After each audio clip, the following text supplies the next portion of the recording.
Hali ya mzazi wa Zuhura Khadija Omar Kopa, ambaye ukiangalia na ukirudi nyuma kidogo, yeye ndo mzazi ambaye alipambana kwa kiasi kikubwa sana miaka ya nyuma kumpambania mtoto wake afanikiwe kwenye ndoto za mziki, na yeye ndo alikuwa mtu wa kwanza kumpeleka na kumomba Diamond aweze kumsaidia mtoto wake. Ni kweli kabisa, alimpeleka pale Wasafi akazungumza na Diamond, na lengo lilikuwa ni kwamba amsaidie mtoto wake kuingia katika system ya mziki na awe ni msanii mkubwa, na hilo jambo kweli likafanikiwa, na mpaka leo hii Khadija Omar Kopa hilo analiheshimu na anamshukuru sana Diamond. Lakini mwisho wa siku furaha imegeuka kuwa ni huzuni. Anamshukuru na anamheshimu sana Diamond, lakini kwenye stage ambayo ikafikia Diamond akamtongoza mtoto wake, hilo nafikiri kama mzazi hakutaka kuingilia mahusiano na vitu ambavyo vilikuwa private vya maisha ya watu wawili, ambao yeye akiamini ya kwamba Zuchu mpaka anamkubalia Diamond na wanakuwa kwenye mahusiano, itimizi ya kwamba Zuchu amekubaliana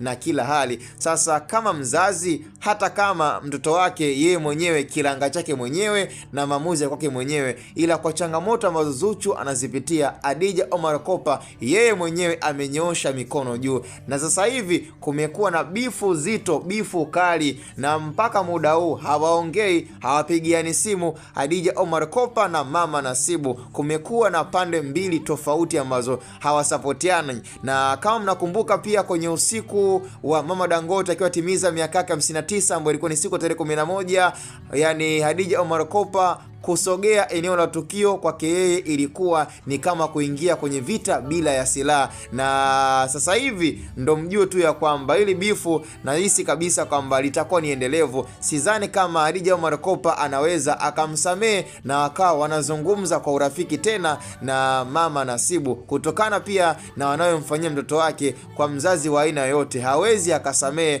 na akaendelea kuwa na urafiki na Mama Nasibu. Sema nafikiri pia ni issue ambayo hapa tunapata mafunzo mengi sana kwenye ugomvi na sakata la Zuchu kufanyiwa haya mateso. Yani kuna mafunzo mengi ambayo pia wazazi na watu mbalimbali pia wameweza kuchukua kama pinpoint ya kuweza kujifunza kuishi na kuangalia namna ya kuendelea kuhandle changamoto ambazo zinatokea katika familia tofauti tofauti.